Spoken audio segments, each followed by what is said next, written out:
तो दोस्तों, कैसे हो आप सभी। मैं आशा करता हूँ आप सभी बिल्कुल ठीक होंगे। दोस्तों, हमारी आज की कहानी सच कहूँ तो बिल्कुल लाजवाब होने वाली है। छोटे शब्दों में बताऊँ तो यूँ समझिए, ये नहीं सुना तो कुछ नहीं सुना। मुझे पूरी उम्मीद है आज की हमारी कहानी आपको ज़रूर पसंद आएगी।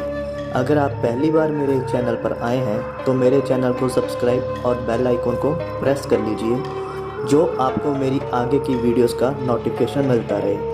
तो बिना देरी किए दोस्तों, जल्दी जल्दी अपने अपने हेडफोन्स लगाएं और शुरू हो जाए मेरे साथ स्टोरी को सुनने के लिए। सूरज अपने दोस्त आदित्य के साथ रात को घूम रहा था। वो दूसरे सिटी में अकेले रहते थे, तो देर रात तक घूमना और एंजॉय करना उनका डेली का रूटीन बन गया था। यही करीबन 12 बजने वाले थे और अंधेरा काफी हो गया था। सड़क पूरी सुनसान थी। सूरज और आदित्य अपने रूम की ओर जा रहे थे कि तभी उन्हें एक आवाज सुनाई थी। यह आवाज दूसरी गली से आ रही थी। अपने कदमों को तेज कर वो दूसरी गली में पहुंचे। वहां 6 से 7 किन्नर एक अर्थी लेकर जा रहे थे। जोर जोर से रोते हुए वो उस अर्थी पर चप्पल मार रहे थे। ये सूरज और आदित्य पहली बार देख रहे थे। उन्हें तो कुछ समझ ही नहीं आ रहा था कि ऐसा क्यों कर रहे हैं और ये अर्थी किसकी है जिससे वो चप्पल मार रहे हैं। तभी उन किन्नरों ने आदित्य और सूरज को देख लिया और उनका मुखिया बोला, ए, क्या देख रहा है इधर? तुम्हें नहीं पता कि किन्नरों की अंतिम यात्रा नहीं देखी जाती? आदित्य बिल्कुल उलझन में था। वहीं सूरज हंसते हुए बोला, नहीं देखी जाती? क्यों? कोई महाराजा की अर्थी जा रही है क्या जो हर कोई नहीं देख सकता?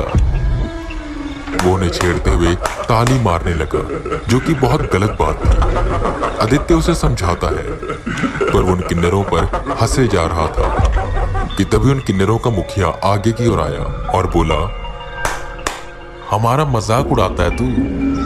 अब देख तेरे साथ क्या होगा। फिर वो सब किन्नर उस अर्थी पर चप्पल मारते हुए जाने लगे। भाई, पागल हो गया क्या तू? तूने ऐसा क्यों किया? इनकी दुआएं लेते हैं, बद्दुआएं नहीं।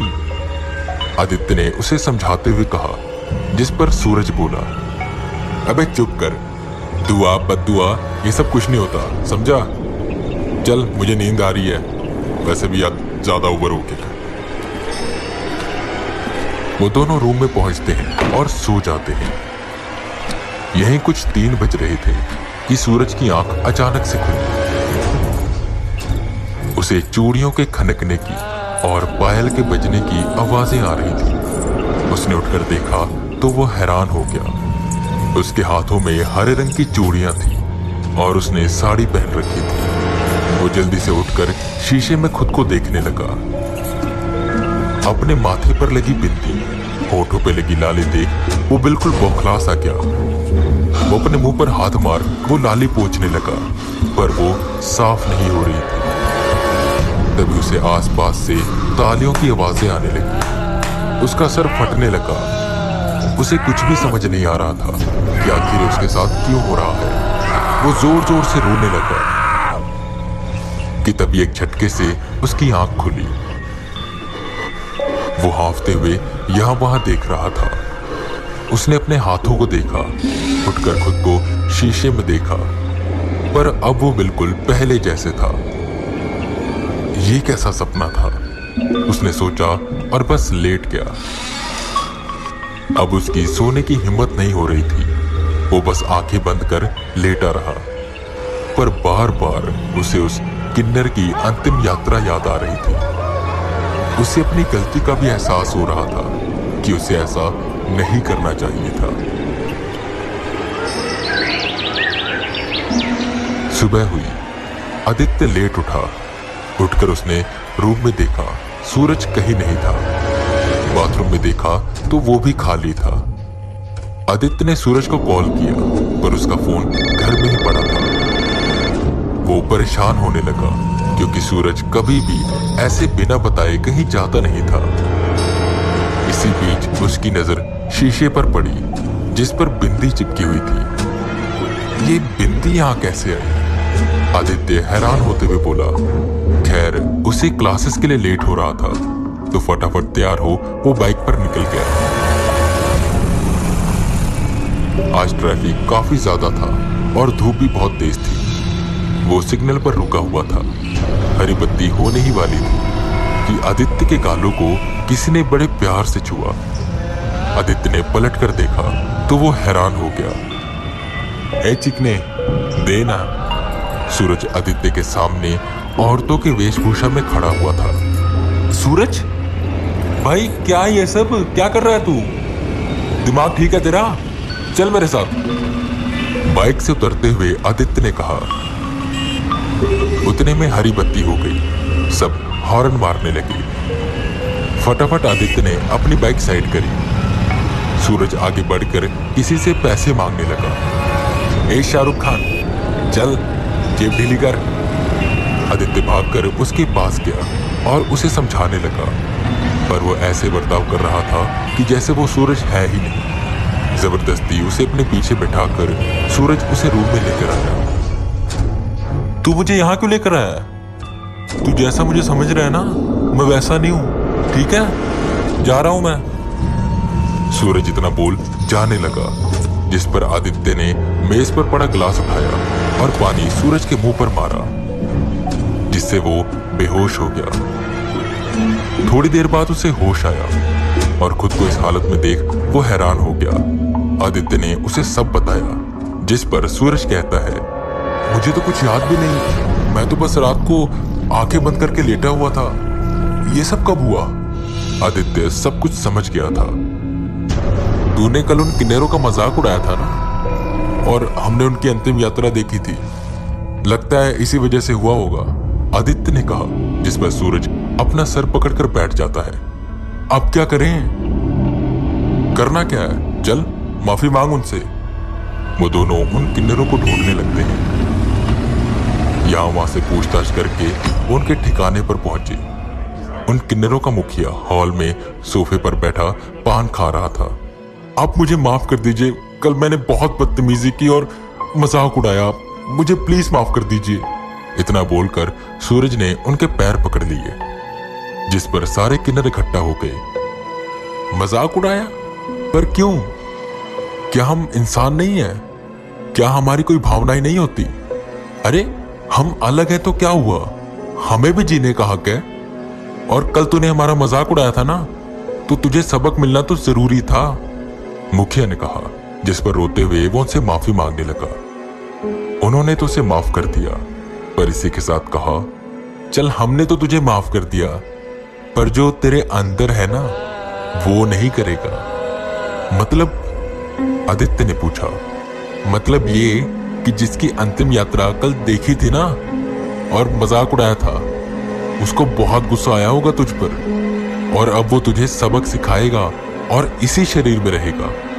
वो दोनों काफी परेशान हो गए। सूरज गिड़गिड़ाते हुए माफी मांगने लगा और उनसे कहने लगा कि इसका कोई तो उपाय होगा। हमारी अंतिम यात्रा इसलिए नहीं देखते कि तुम पर भूत प्रेत आ जाएगा या कुछ अशुभ हो जाएगा, बल्कि हमारी अंतिम यात्रा रात को इसलिए करते हैं ताकि कोई हमें देखे नहीं। ये जन्म एक श्राप की तरह माना जाता है, तो जब हम मरते हैं तो हमारी लाश को चप्पलों से मारते हुए लेकर जाते हैं, ताकि अगले जन्म में हम पूरे रूप से पुरुष या महिला बनकर आए, वापस से ये रूप ना लें। वो उन्हें समझा रहे थे, जिस पर उन दोनों को समझ भी आ रहा था। जो भी करना है ना, जल्दी करो, वरना वो इसे पूरे रूप से किन्नर बना देगा। अभी तो बस ये अंदर से है, आज रात को वो इसे बाहर से भी किन्नर बना देगा। सूरज बहुत डर गया। वो उनसे बार बार विनती कर रहा था कि कोई ना कोई तो रास्ता होगा, जिस पर एक किन्नर आगे आया और बोला, अब इसकी मदद बस बहुचरा देवी कर सकती हैं। बहुचरा देवी? ये कौन है? आदित्य ने पूछा, जिस पर वो किन्नर बताता है, बहुचरा देवी हमारी कुल देवी हैं। वो हमारी रक्षा करती हैं, और अगर तुम उनके सामने प्रार्थना करोगे ना, उनकी पूजा करोगे, तो वो तुम्हारी रक्षा भी जरूर करेंगी। बस यहीं से थोड़ी दूर उनका मंदिर है, जाओ जल्दी और पूजा करो, और ये सब 12 बजे से पहले कर लेना। ये सुन वो दोनों बाहर निकले और मंदिर की ओर जाने लगे कि आधे रास्ते में सूरज बाइक से कूदा और भागने लगा। आदित्य ने बाइक रोकी और मुड़कर देखा तो वो उसे कहीं दिखाई नहीं दे रहा था। अरे ये कहां भाग गया? 12 बजे से पहले पूजा करवानी है, अगर ये नहीं मिला तो अनर्थ हो जाएगा। आदित्य अपनी बाइक उठाकर उसे पूरे शहर में ढूंढने लगा, हर ट्रैफिक सिग्नल पर, मेन रोड पर, सब जगह, पर वो उसे कहीं मिल नहीं रहा था।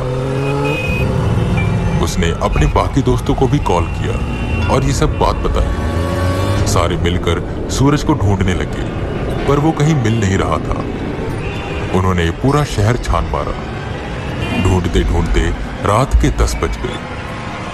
सब चिंतित थे कि आखिर सूरज कहां चला गया। सारे मिलकर एक जगह इकट्ठा होते हैं और सोचने लगते हैं कि ऐसी कौन सी जगह है जहां हमने सूरज को ढूंढा नहीं। कि तभी आदित्य को कुछ याद आता है। वो सब उसके रूम की ओर जाने लगते हैं। वक्त काफी कम था और उन्हें ये सब जल्दी करना था, वरना सूरज किन्नर बन जाता। जल्दी से पहुंचकर उन्होंने दरवाजा खोला तो अंदर का हाल देखकर वो सब दंग रह गए। पूरे कमरे में खून ही खून था। एक कोने में मुर्गी की लाश पड़ी थी और कमरे के बिल्कुल बीचों बीच सूरज साड़ी, चूड़ियां, पायल पहने बैठा हुआ था। उसके सामने एक कटोरा रखा था जिसमें खून भरा हुआ था और उसी के साथ एक चाकू पड़ा था। सूरज आंखें बंद किए बैठा कुछ बदबदा रहा था। तभी सबने उसे पकड़ा। वो चिल्लाने लगा। वो जबरदस्ती उसे बैठाकर उस मंदिर में लेकर जाते हैं। पूजा की सारी तैयारी हो गई थी। बाकी किन्नर भी वहां आ गए। सूरज को बीचों बीच बैठाया गया। सबने उसे पकड़ा हुआ था। वो बार बार भागने की कोशिश कर रहा था। तभी पंडित जी ने पूजा शुरू करी। सभी बहुचरा देवी से प्रार्थना करने लगे। इस बीच सूरज जोर जोर चिल्लाता और फिर रोने लगता। 12-10 बजने ही वाले थे। पूजा पूरी हुई। सूरज बेहोश होकर गिर गया और उसके बाद सीधा उसे अगले दिन होश आया। और जब से उसे होश आया तब से उसका किन्नर समाज के लिए नजरिया पूरा बदल गया। वो अब उनका बहुत सम्मान करने लगा और ये समझ गया कि वो भी उनकी तरह इंसान है।